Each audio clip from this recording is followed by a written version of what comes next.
Muito boa noite. Boa noite. Má vontade dessa comigo.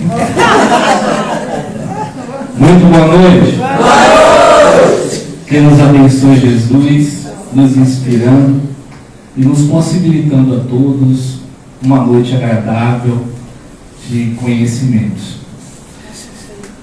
O tema escolhido para esta noite é um tema que, ao ouvi-lo, talvez nos pareça provocativo, porque intitulamos essa nossa conversa A dor é necessária e o sofrimento opcional. A dor é necessária e o sofrimento opcional.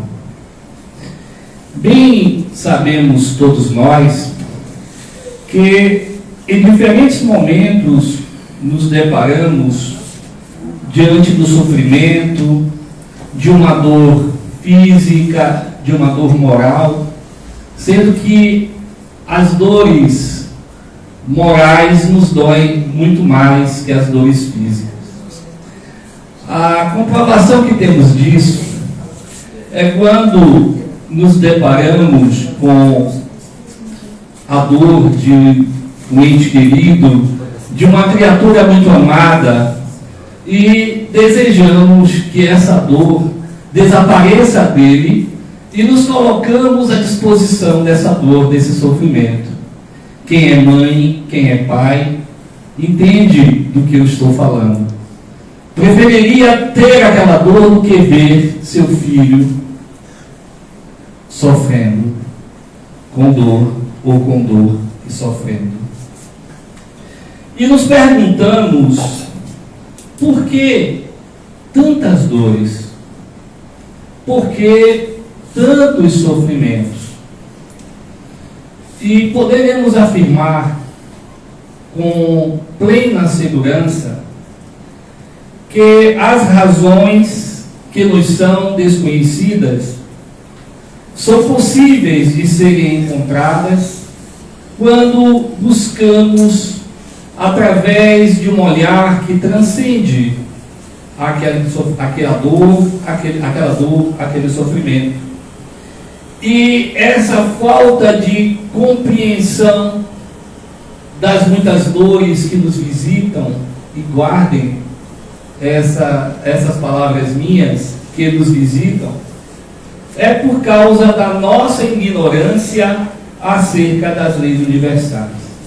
Sabemos que existem leis que regem diferentes fenômenos naturais, mas ainda que se desconheça a ação dessas leis, elas agem inexoravelmente, produzindo os efeitos necessários. Temos a lei da eletricidade, ou as leis da eletricidade, temos a lei da gravidade e tantas outras leis que sustentam esse planeta, essa nave, como costuma chamar nossa irmã Iracema, essa nave que nos leva a todos, né? Essa nave que nos possibilita essa experiência extraordinária na matéria. E o mesmo se dá com as questões que experienciamos, que vivenciamos em diferentes momentos da nossa existência. As leis universais são justas, são boas, porque Deus é justiça e Deus é bondade. Tudo tem uma razão. Nos perdemos na interrogação do porquê, mas a verdadeira busca deve se iniciar no para quê e não no porquê. Não é porque esta dor me visita, não é porque esta dor visita uma pessoa amada, mas para quê? Qual o aprendizado? Qual a lição a ser tirada dessa ou daquela experiência? O conhecimento da realidade espiritual nos traz recursos preciosos, recursos valorosos, e o Espiritismo, que traz a proposta do Consolador prometido, que nos oferece a sua mensagem de superação diante de qualquer aflição, de qualquer amargura e provação. Com esses recursos hábeis, valorosos, nos traz força para o enfrentamento. Desde a nossa chegada, já enfrentamos dificuldades, muitas dificuldades, ainda pequenininhos, enfrentamos muitas dificuldades, requerendo cuidados, e se não recebêssemos esses cuidados, não estaríamos aqui, nenhum de nós. Então já adentramos a experiência física num esforço muito grande, diante de grandes dificuldades, e superamos essas dificuldades porque recebemos cuidados, recebemos atenção do ser amado. Ainda que esse ser negligencie essa tarefa, outros assumirão, porque se for diferente, como eu já disse, não haveria possibilidade de estarmos aqui, porque nenhuma criança que não receba cuidados, ela conseguirá sobreviver. É fato isso. E diante desse exemplo, compreendemos que, embora cheguemos à Terra diante de tantas dificuldades, Deus providencia os recursos necessários, coloca as pessoas necessárias para nos auxiliar. Com essa compreensão, adotaremos por princípio, diante de qualquer dificuldade, adotaremos o princípio de que nunca estamos desassistidos, nunca estaremos ausentes do amor e da bondade de Deus. Jamais. Mesmo quando, naqueles dias que acreditamos ser o dia mais negro da nossa existência, porque tem dias que falamos assim: olha, estou louca que ele acabe logo, que ele vai embora. São dias difíceis, dias que se demoram às vezes de passar. E mesmo nesses dias estamos amparados, estamos ajudados.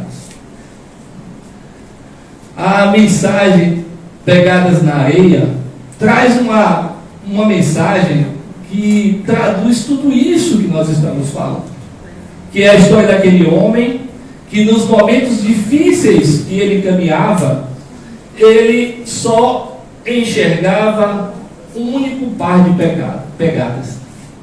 E qual é a orientação que lhe é dada no final da sua trajetória? Quando ele reclama que nos momentos mais difíceis ele estava sozinho, só. E ele ouve então que naqueles momentos, naqueles dias, ele estava nos braços de Jesus, que ele estava amparado. Mas nós precisamos ter olhos de ver e ouvidos de ouvir, para que possamos perceber, ainda nesses dias difíceis, o quanto estamos sendo amparados. Aquela visita que chega inesperadamente e faz toda a diferença naquele momento difícil, naquele momento de dor. Uma situação que ocorra diante de nós e tanto nos sensibiliza a alma. Eu me recordo de uma experiência que foi muito rica para o meu aprendizado.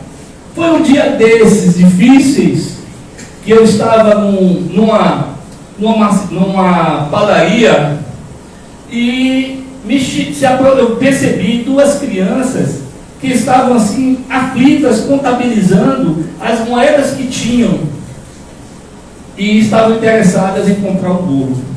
E a maior dizia para a menor que o dinheiro não daria para comprar o bolo. E eu, percebendo aquilo, eu convidei elas a se aproximarem. Aí perguntei o que estava acontecendo. Elas me falaram que elas desejavam comprar o bolo, mas o dinheiro não dava. Aí eu falei, não tem problema, eu vou pagar esse bolo, guarda esse dinheiro para uma outra coisa. Aí paguei o bolo. Elas ficaram felizes. Quando elas estavam saindo, elas viraram para mim, que estava ainda no caixa, e aí fez aquele símbolo, né, do coração com a mão.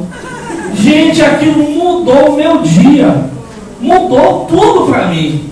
E nesse momento que eu mudei a minha vibração, a nossa amiga espiritual me disse qual era o objetivo daquele bolo. Era aniversário da mãe delas, e elas pretendiam levar aquele bolo para comemorar juntas com a mãe o seu aniversário.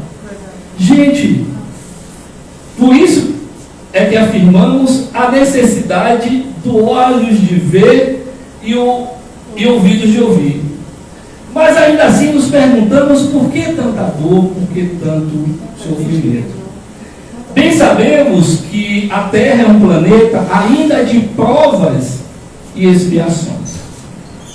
E se tratando de um mundo de provas e expiações, o que é que vem para cá? Qual é a condição dos espíritos que reencarnam aqui? Chico Xavier conversava com duas senhoras, e aí ele falava para elas que a grande maioria teria vindo das zonas umbralinas em estado de grande perturbação, tendo grandes necessidades. Aí uma delas falou assim, até você, Chico? Ele, até eu mesmo. Até eu. Né? Então assim, o material humano que está no planeta é um material que ainda está em compatibilidade, se descompatibilizando com essa situação, mas ainda está em compatibilidade com essa situação de provas e expiações.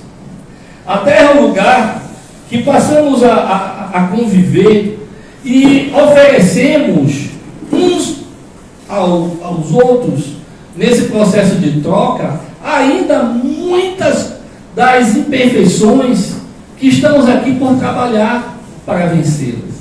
Por isso a jornada aqui, ela se torna demasiadamente difícil, mas não impossível de modificar. Não impossível de modificar. Isso é importante. Recorrendo aos ensinamentos de Emmanuel, através da psicografia de Francisco Cândido Xavier, ele nos traz um ensinamento no livro Justiça Divina, um ensinamento grandioso. Ele diz assim: somos espíritos doentes em laboriosa restauração. Por isso a razão de tanta dor. Por isso a razão de tanto sofrimento. E ele diz ainda assim: devido aos débitos contraídos no passado, todos somos enfermos pedindo alta. Todos nós somos enfermos pedindo alta. Desejamos sair do hospital, mas estamos cooperando para a nossa recuperação? Estamos nos esforçando por melhorarmos, para que a alta chegue, para que possamos gozar de uma realidade experiencial melhor do que esta aqui, por muitas vezes encontramos pessoas reclamando. Reclamam. Mas o quanto se esforçam para mudar a própria realidade?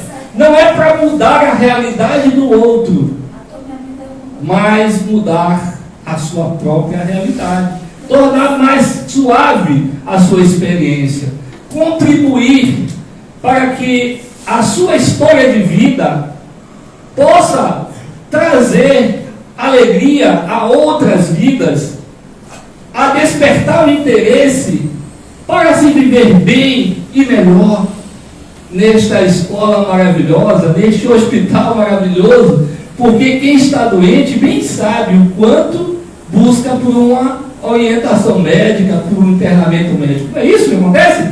Quantos reclamam como é difícil conseguir uma vaga para internar um parente, um amigo, a si mesmo?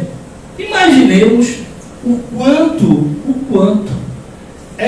maravilhoso estarmos todos aqui tendo essa oportunidade de reencarnarmos, de termos a nossa vaga, não é isso, Júnior? Aqui, embora, como eu já disse, muitos reclamem. Então, devido aos nossos débitos, criamos uma realidade, não é uma imposição de Deus, mas uma necessidade que nós criamos de experienciarmos certas situações que deverão trazer o despertar, o acordar para dizer: não posso ser mais essa pessoa, não me agrada mais ser essa pessoa que não distribua o que eu tenho de melhor. Não posso mais viver no pessimismo. Não posso mais tornar a vida dos outros mais difícil e exigir para mim alegrias, porque se o que nós estamos entregando não é bom, isso significa que precisamos melhorar a nossa qualidade pessoal para oferecermos, e ao estarmos oferecendo coisas boas, é porque já nos transformamos a ponto de sermos capazes de produzir bons gestos, de trazer luz à nossa própria existência e à existência de outras pessoas. As muitas adversidades, elas nos favorecem observações que, muito bem aplicadas, podem mudar todo o contexto da dor, todo o contexto do sofrimento. E Emmanuel ainda nos diz assim, que a dor, o sofrimento, longe de ser uma desgraça, tem a função preciosa de nos favorecer no esforço de sermos criaturas melhores e nos harmonizarmos com a lei, com as leis divinas, que a doutrina espírita vem nos apresentar em toda a codificação. Quando fazemos a leitura do livro primeiro da doutrina espírita, o Livro dos Espíritos, que chega ao mundo, publicado em 18 de abril de 1857, chega já nos falando dessa lei justa e perfeita, chega nos falando da justiça e do amor de Deus. E precisamos, ao tomar conhecimento dessas informações tão maravilhosas que fazem toda a diferença, precisamos aprender a lidar com a dor. Bem já sabemos que dor é algo físico, mas compreendemos que determinadas situações morais podemos denominar de dor moral. Não é uma dor física, mas a criatura sente: meu peito está doendo. De fato, não existe a dor física, mas ela sente a dor moral. É uma experiência que ela retrata como uma dor. Mas dor é uma coisa física que tem um papel muito importante, porque a dor vai nos revelar se alguma coisa não está bem em nosso organismo. A dor é um alerta extraordinário. Não sentir dor é algo extremamente perigoso, nos diz a medicina. Mas ainda, como eu já disse, caracterizamos certas situações como uma dor, embora não seja uma dor física. E sofrimento, isso aí não fica nenhuma dúvida. Sofrimento é psicológico. Afirmamos que o animal não sofre, o animal sente dor, porque ele não compreende o que está acontecendo com ele. Ele não tem o entendimento das consequências que virão. Ele sente dor. Mas o ser humano sofre sentindo dor, ou pode sofrer sem sentir dor. Olha que interessante. Ele constrói a partir de algo que ele esteja sentindo. E aí nós vemos tantos dramas que na atualidade estão sendo tratados pela psicologia, pela medicina. E percebemos que construímos, a partir de uma situação, um momento emocional bastante difícil, que poderá ir se agravando, ou poderá ser apenas uma experiência curta. Mas precisamos aprender a lidar com essa dor, para que ela não se transforme no sofrimento. Olha a questão, o porquê de a dor ser uma necessidade e o sofrimento ser o quê? Opcional. Vocês estão bem de memória, parabéns. Só foi um teste. Mas todas as vezes que eu esquecer, Júlio, eu faço isso que funciona, viu? Perfeito. Então compreendemos que é necessário esse esforço para não transformarmos dor em sofrimento, e ainda que surja a situação que se prolongue vindo a ser um sofrimento, não se demore muito. A espiritualidade nos diz, sabiamente, que o sofrimento nos visita a todos. De fato, a dor, o sofrimento, a dor em algum momento, o sofrimento em algum momento, ou ambos em algum momento. Mas se é uma visita, não devemos permitir que se demore por muito tempo. Esse é o X da questão. Uma amiga me confidenciou uma experiência muito interessante. Ela visitou uma amiga num outro estado. Não vou dar muitas dicas, porque detalhes, senão vocês vão saber identificar. E ela passou 3 dias na casa dessa amiga. Retornou para o nosso estado, se sentindo no dever de também recepcionar essa amiga, e ofereceu a ela, convidou para passar na sua casa, vinha na sua casa, e a amiga disse: eu vou aí também passar uns 3 dias. Essa amiga ficou 3 meses. Mas o detalhe, olha o detalhe, ela, buscando oferecer o melhor, o seu melhor, ela providenciou um colchão confortável, macio, e aí teve todo aquele cuidado. E aí a amiga disse que veio passar 3 dias, ficou 3 meses. Resultado disso, imaginem vocês, uma terceira pessoa por tanto tempo junto a um casal. O final disso é que o casal se separou. Porque o marido não aguentava mais aquela situação, ela interagindo, interferindo na relação do casal, o casal se separou e só assim ela foi embora. Ele disse: não tem como você ficar mais aqui. Mas vamos entender. Essa visita, qual foi o problema? Essa visita se demorou muito. E acabou gerando um processo que resultou no que nós acabamos de falar. Assim é a dor.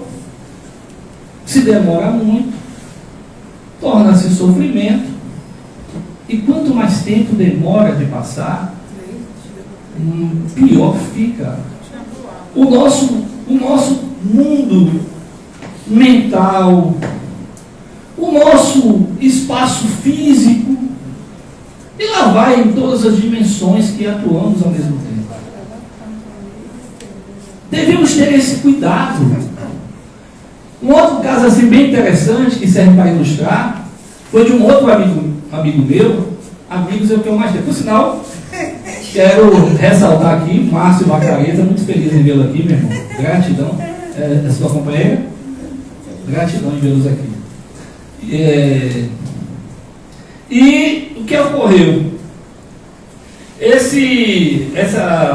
Essas experiências que a gente acaba acompanhando, a gente vai trazendo para ilustrar, são de uma riqueza muito grande, porque não é situações que a gente escutou, mas situações que, de certa forma, a gente acompanhou, a gente viveu, porque chegou até a gente e, de alguma forma, a gente acabou interagindo nesse processo. Então, para mim, são experiências assim, muito ricas que ficam guardadas em nosso coração.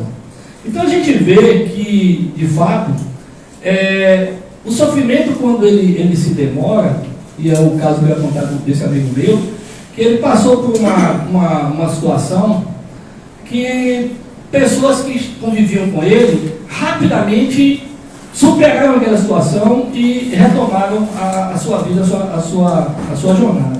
No entanto, ele, né, que foi uma situação na qual ele rompeu com o relacionamento, ele ficou assim em frangalhos. Ele é espírita, por sinal, é um expositor espírita. Se ele estiver me ouvindo aqui, eu agradeço a ele por estar podendo trazer essa experiência. E aí ele ficou assim uma semana, participando de um mesmo agrupamento de um determinado trabalho. E aí ele ficou sem aparecer, e depois de uma semana ele apareceu e se justificou perante a tudo. Falou: olha, foi um momento difícil para mim, que eu me permiti, meu luto, meu deserto, passar por uma semana. Mas vi que não era justo permanecer com ele por mais de uma semana. Por mais de uma semana. Ainda estou machucado, mas estou caminhando, retomando a minha vida, para que isso não se torne algo que venha afetar a minha alegria de viver e retirar essa oportunidade que tenho de convivência com os meus amigos, com os meus irmãos. Então eu achei isso muito bonito, Iracema. Achei isso muito assim, muito bacana. Porque algumas pessoas dizem assim: quando a gente está num momento difícil como esse, a espírita não pode chorar? Se alguém disser isso para vocês, podem dizer que eu digo o contrário. Chore. Chore. Um dia eu encontrei um amigo meu, olha, tanta história, né? E ele, cheguei na casa para fazer uma visita para ele, e ele estava aos berros com Deus. E aí, porque o cachorro tinha morrido, ele não aceitava que o cachorro tinha morrido. E aí, quando eu falei: fulano, que é isso? Ele falou: não se meta na minha relação com Deus. O problema é com Deus. Eu calei minha boca, sentei e aguardei ele brigar com Deus. Né? Então ele chorou o que pôde, ele reclamou o que pôde, e daí ele falou: pronto, eu estou me sentindo melhor. Então assim, gente, chore o que você tenha que chorar, mas em momento algum permita que aquele momento se eternize ou se demore na sua vida. Porque tem dores que têm mais de 30 anos na vida de algumas pessoas, e elas ainda sentem como se fosse hoje. Eu ouvi uma senhora de 96 anos, esbravejando, revoltada, porque o marido deixou ela viúva aos 36 anos. Ela já tinha 96 anos, gente. Imaginem.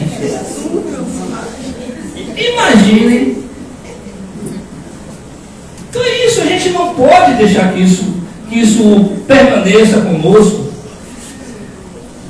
É interessante, no que eu acabei de dizer para vocês, a gente entender que não há anestesia para a vida. Não tem como dizer assim: eu não vou passar por momentos difíceis. Não existe isso. Em algum momento, todos nós. E olhe que eu sou o mais novo aqui. Ficaram todas curiosas, né? E já passei por cada perrengue que não é brincadeira. Né? Mas estou aqui. E tantos outros aqui que, se fossem aqui, se a gente desse o espaço aqui, a gente ficaria aqui por mais de 3 horas. Como essa palestra só tem 2 horas de duração, não daria tempo. Mas a gente percebe a importância da gente, com a doutrina espírita, entendermos que não devemos prolongar a dor. Não devemos prolongar a dor. Embora ela exista, como nós acabamos de dizer, não há anestesia, não vou tomar aqui uma injeção, estou imune. Não existe isso, porque se assim fosse também não caminharíamos, porque é aquilo que nós dissemos aqui. Não é o porquê, mas para quê. Se as coisas funcionassem desse modo, ainda estaríamos nas cavernas. Então as dificuldades nos empurram para a frente. Mas embora exista, não devemos prolongar esses momentos, né? Porque quando prolongamos, se torna uma coisa chamada ressentimento. Quando prolongamos a dor, ela passa a ser um ressentimento. O que significa ressentimento? Sentir de novo. Aquela senhora passou pelo luto, quando tinha 36 anos de idade, ela já tinha 96, e aquilo me incomodava ela. Se tivesse um jeito, acho que o marido reencarnava no outro dia, já adulto, para aplacar aquela dor dela, né? Então, quando se torna ressentimento, não é mais dor, gente. Por isso é importante. Quantas e quantas vezes Francisco Cândido Xavier chorou? Sabemos de algumas, mas de muitas nós não sabemos. Chorou. Mas não se demorou no choro. Não se demorou naquela dor. Se soergueu e prosseguiu. E Emmanuel, que não dava moleza para ele, porque se ele também fosse boa coisa, a Emmanuel aí dizia o que para ele? Chico, já chorou o que pôde, enxugue as lágrimas, lave o rosto e vamos trabalhar. Porque aquilo que o trabalho não resolver, também eu não resolverei. Então vamos trabalhar. Né? No processo de ressentimento, a gente age no apego. É como se a gente pegasse aquela situação, congelasse ela, e de vez em quando a gente revisita aquela situação. Gente, o que doeu, doeu. O que passou, passou. Não dá para a gente ficar voltando. Temos que seguir adiante.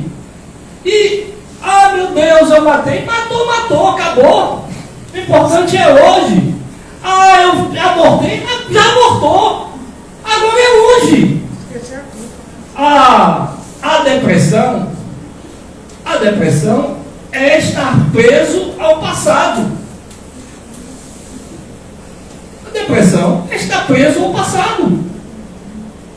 E a gente não tem como mexer no passado, a gente só tem como mexer no presente. E a ansiedade é o quê?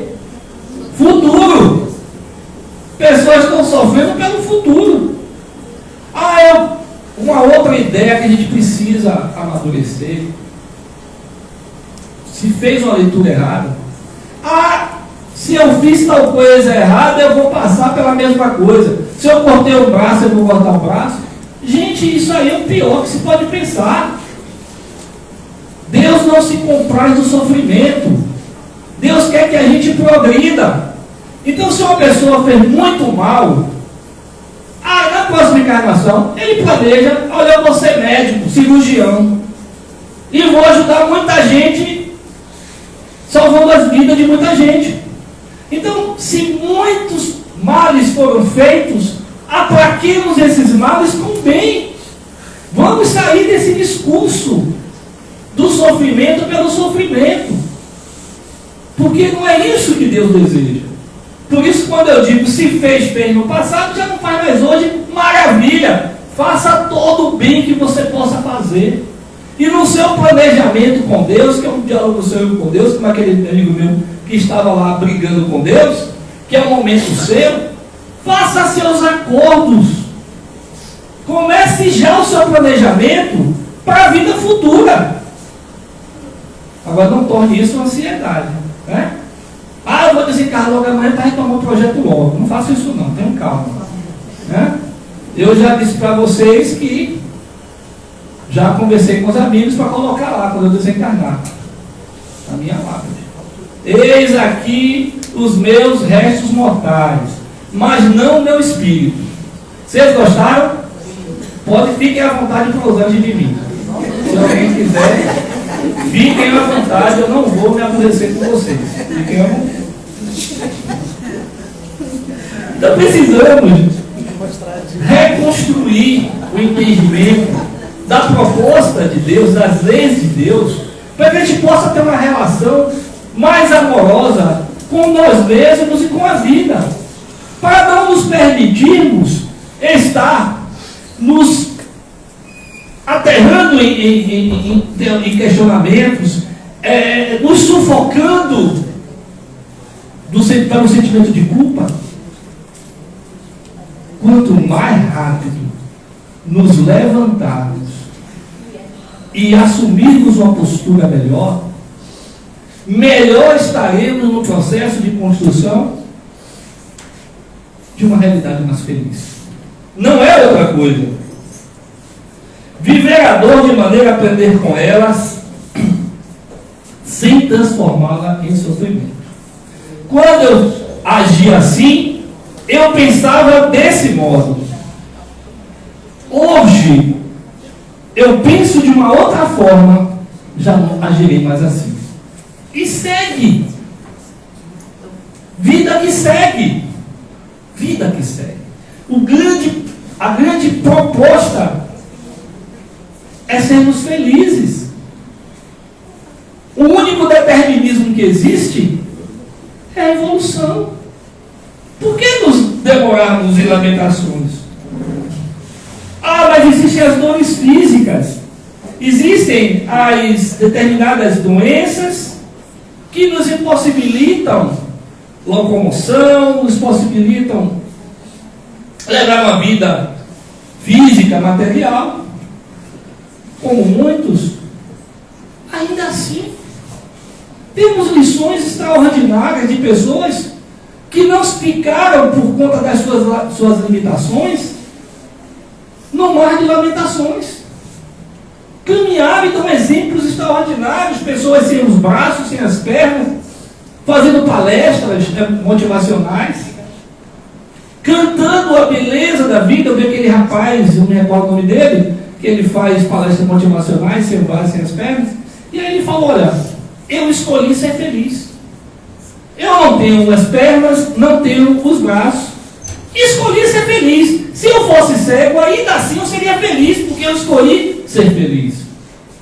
Olha que lição extraordinária. Ele casou, tem 4 filhos. Casou, tem 4 filhos. Se fosse normal, tinha 20. Né? Então a gente já percebe, né, todo o panorama que precisamos refazer dentro dessa estrutura que a gente acaba repetindo, porque ouviu, e entender que o grande propósito da vida é sermos felizes, é nos capacitarmos cada vez mais para a felicidade, e não para viver no mar de lamentações, como eu disse, chorando as suas dores. Quando sentimos as dores, temos a oportunidade de aprender com elas, como nos disse a Amanda. Aprendermos com elas.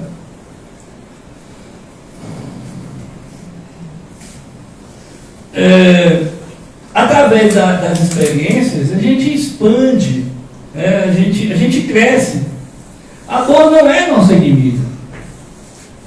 Tem momentos, né, a gente percebemos que a dor ela nos leva a um momento de grandes reflexões.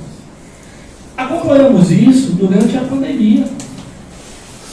As pessoas em casa, temerosas, perceberam que não eram seres acima das outras, perceberam a sua vulnerabilidade. Aquela experiência poderia acabar a qualquer momento. Não foi mais ou menos isso que a gente acompanhou? Quantos tiveram a oportunidade de pensar a própria existência e sair da pandemia melhores? Muitas, talvez não, mas muitas tiveram essa oportunidade, né? Eu lembro que eu tive Covid logo naqueles primeiros períodos que estava aquele pânico, né? Que eu fui tratado pior do que a cadela que eu tenho lá em casa, né? Porque me jogaram na cobertura, olha, e minha esposa vinha com todo cuidado, eu tinha que ir por a ponta de lá do último, né? Ficava no final lá da área, né? E ela vinha com um prato e botava assim nas caras. Gente, aquilo. Por que eu digo isso? Porque até a cadela tinha uma fagozinha. Eu não tinha nem isso, gente. Aí eu ficava pensando, eita, será que é agora? E assim, e aí aí um belo dia eu desperto, e aí eu ficava sempre fazendo o teste, né? Para ver se eu perdia o paladar e o olfato, né? Aí o olfato, né? Eu tinha uma fragrânciazinha, eu ia lá chegar, né? Um dia, acordei, deixa eu ver. Não senti nada. Eita, agora eu vou. Agora eu vou. E estava naquele momento, aquela. Aí eu disse, vixe, parei, foi um momento difícil. Eu falei, eita, perdi o olfato.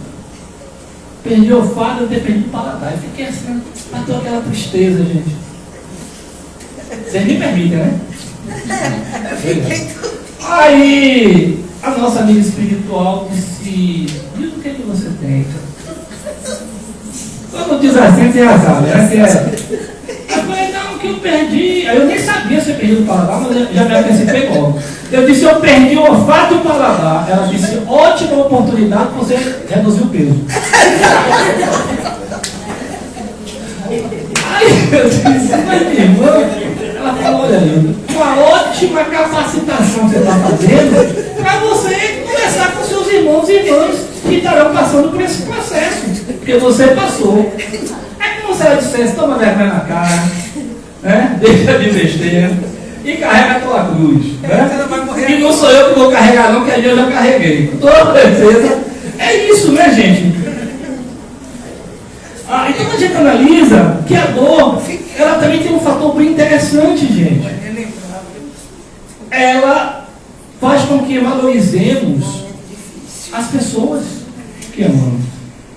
Porque poderíamos deixar aquela experiência física e imaginemos, né? Aí a gente sente uma vontade muito grande de dizer o que não dissemos, né? Muitas vezes a gente não diz o quanto, né? Quanto aquela pessoa é importante, quanto ela tem um significado, lhe dá força, e a gente acaba. E aí quando está lá já, às vezes nem dá tempo mais, está todo entubado já, a cabeça diz que vai fazer isso, e a gente não. Eu não consigo, um fato que me marcou assim, quando eu li, foi a história de um jornalista que teve câncer de pâncreas, que é um câncer muito agressivo. E quando ele estava no seu leito de dor, ele pediu um notebook e aí ele começou a escrever. E aí ele fez uma carta, né? Como se fosse uma carta a Deus, né? Ele dizia assim, se eu tivesse um pouco mais de tempo, eu iria para a praça tomar um sorvete com meu filho. Né? Então ele percebe uma coisa simples, tomar um sorvete de chocolate. Faltou esse detalhe, um detalhe do chocolate. Uma coisa aparentemente simples, mas para quem percebia que teria pouco tempo sobre a Terra, aquilo tinha uma importância tão grande. Né? Então ele começou a descrever situações simplórias da vida, que passou e ele não deu a menor importância. E quando ele sentia a brevidade da vida física, porque ninguém vai morrer aqui, fiquem tranquilos, isso vai harmonizar vocês, né? Ninguém aqui vai morrer. Não vai de jeito nenhum. Né? Vai desencarnar, ajudou? Vai morrer, não vai nem. Tá certo? Então assim, valorizemos a dor, nos auxilia nisso. E ficamos às vezes, muitas vezes, né, passando a responsabilidade aos espíritos, né, aos orientadores do mundo maior, a responsabilidade de resolver os dramas que somos nós que temos que resolver. Porque eles já resolveram os dramas deles, né? Então, imaginemos que aí, flecha ligeira, resolva. Gente, nós precisamos resolver as nossas questões materiais. Precisamos, se estamos doentes, temos um médico para nos ajudar. Correto? Cortar a energia de casa é a coelba, não é flecha ligeira. Não é verdade? Então a gente precisa adotar essa postura madura. E aí eu chamo vocês a reflexão quando Jesus nos faz um convite extraordinário, maravilhoso: vinde a mim, vós que sofreis. Isso é lindo demais, gente. Ele chama para si, né? Vinde a mim, todos vós que estáis aflitos, e eu vos aliviarei. Ele não disse, eu resolverei. Eu aliviarei. Porque ele não pode, ou melhor, até que pode, mas não deve, não fará, nos retirar a dádiva divina de empregarmos nossos esforços para evoluirmos. Aí ele não seria o bom pastor, ele seria o mau pastor. E como ele é um bom pastor, ele nos faz um convite dizendo que ele irá nos aliviar. Se nós analisarmos, quando Jesus tomba diante do peso da cruz, e pelo cansaço, pelo processo hemorrágico grande, através dos cortes que ele recebera, quando ele tomba, e aquele homem, o sirineu, passa e não por vontade, por vontade, mas é obrigado a ajudá-lo a carregar a cruz, ele não levou até o final.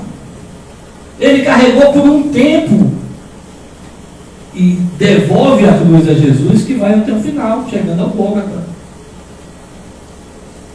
Então percebemos que queremos soluções que venham de fora, mas as soluções precisamos encontrá-las. Se existe um problema, o que é que diz a matemática? É porque existe uma solução. E percebemos que tem dramas às vezes que nós passamos que é bem emblemático. A gente fala assim, mas rapaz, não tem pai, não faz muito isso, né? Mas rapaz, já pensou? Ali ele está analisando, assim, é um momento bem desafiador. E quanto mais desafiador, melhor. Porque vai desenvolver em todos nós habilidades, capacidade. Né? Então, quando Jesus nos fala aqui do fardo, né, que ele nos diz que seu fardo é leve, é porque justamente não é que as dificuldades não venham, mas a forma que tratamos essas dificuldades, que intensificamos o problema, ou que minimizamos o problema, é que fará toda a diferença. Tem um amigo nosso indígena que ele diz assim, que as nossas preocupações são maiores do que os problemas. Eu falei, gente, como é que é isso? Ele fala, pois é, nós tornamos as coisas mais difíceis do que são na maioria das vezes, porque deixamos de acreditar no nosso próprio potencial e no que eu falei no início da nossa conversa, da ação constante de Deus na vida de todos nós, de cada um de nós aqui. Só precisamos nos esforçarmos o mínimo, que Deus age no máximo, para que a gente caminhe, para que a gente consiga.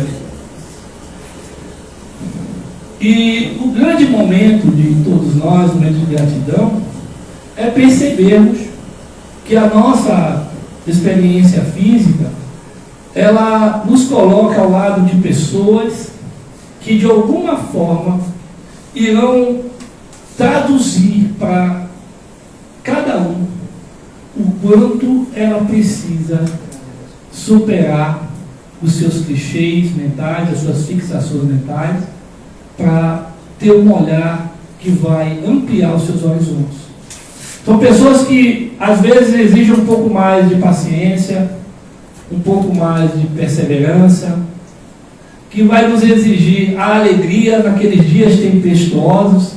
E eu acho bacana quando a banda nos diz que por pior que seja a tempestade, ela vai passar. E é verdade. Quantos de nós aqui já nos deparamos com problemas que a gente fala assim, poxa, esse eu não sou capaz de resolver. E eles já passaram. Já estamos em outros dias. Já estamos em outros momentos. E eu gostaria de aproveitar esse momento, desse colóquio que nós estamos todos aqui, tendo essa oportunidade de falarmos das coisas espirituais, lembrarmos do nosso querido irmão Pedro. de um momento ímpar, significativo da sua jornada aqui na terra conosco. Pedro, após aqueles dias que marcaram profundamente a sua alma, após aquela tarde fria do Calvário, que mobilizou sentimentos tão intensos, aonde uma turba estava desequilibrada, maltratando um ser de luz que encontrava-se em paz. Ele sofria os açoites, carregava um madeiro inflamante, mas estava em paz, estava tranquilo, porque só era dor física. E após aquela tarde onde muitos negaram a sua ligação com ele, Pedro foi um deles que temia a própria sorte e escondera-se na negação. E Pedro estava, mesmo após as promessas, após aquele momento que marcou a vida do colegiado, aonde Tomé exigia a comprovação de que Jesus havia vencido a morte, aquilo tinha sido muito forte no coração do colegiado. Mas Pedro e tantos outros retomaram a vida que tinham antes. Foi a ele convidado a ser pescador de almas, voltar a ser pescador de peixes. E era uma noite. Mas era uma noite diferente de tantas outras, porque Pedro estava dividido entre a negação e o profundo amor de Jesus. Pensava como prosseguiria, quais os rumos que tomaria aquele movimento que nascera após terem ouvido falar do reino de Deus, da promessa de um reino de paz que deveria ser construído pelos homens, porque não desceria a ponta do céu. E Pedro pescava, vivenciando aquelas interrogações. E ao longe ele percebe uma silhueta. Era um nazareno, porque os cabelos eram compridos. A distância não lhe permitia, com os olhos do corpo, identificar. Mas a alma lhe dizia, o Espírito lhe revelava que era Jesus. Pedro recolhe as redes e rema em direção à praia. Desejava ele, mais uma vez, estar com Jesus.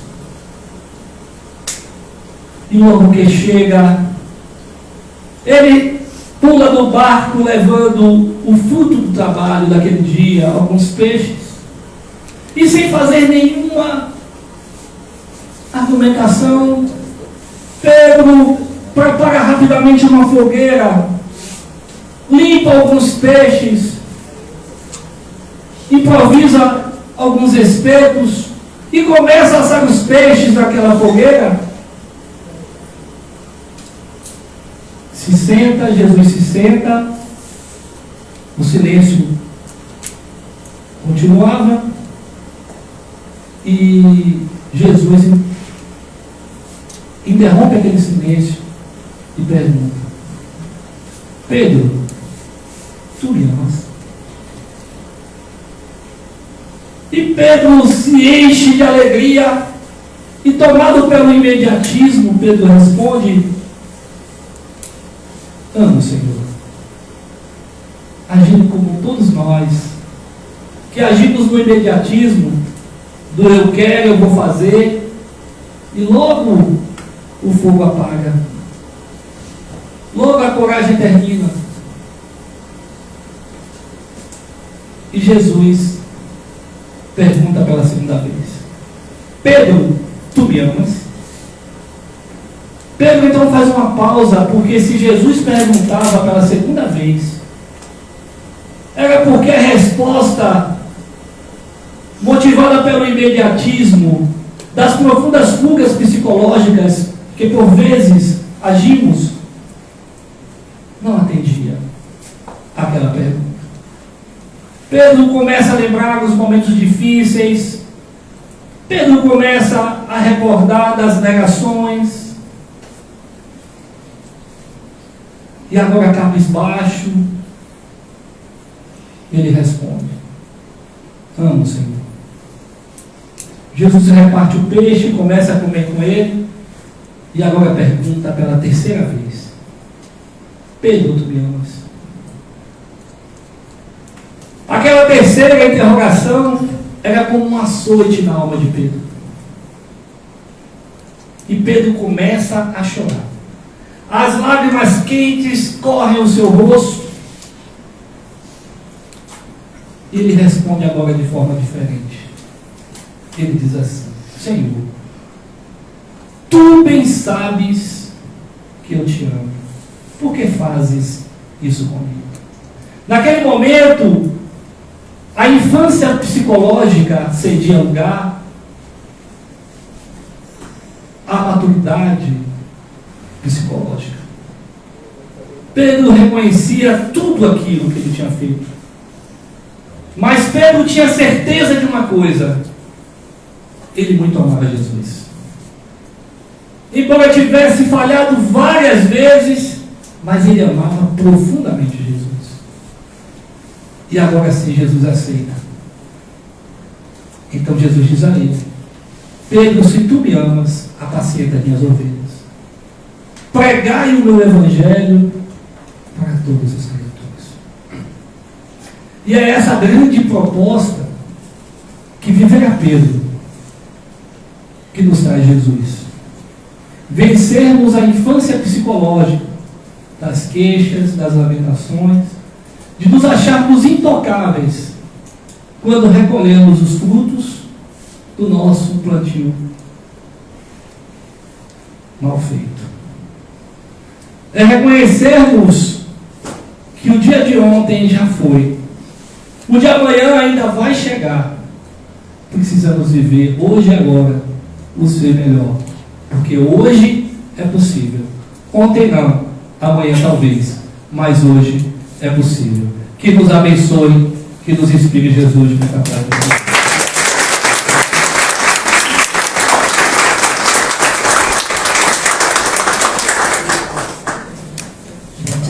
Gratidão ao irmão Hilton por essa palestra.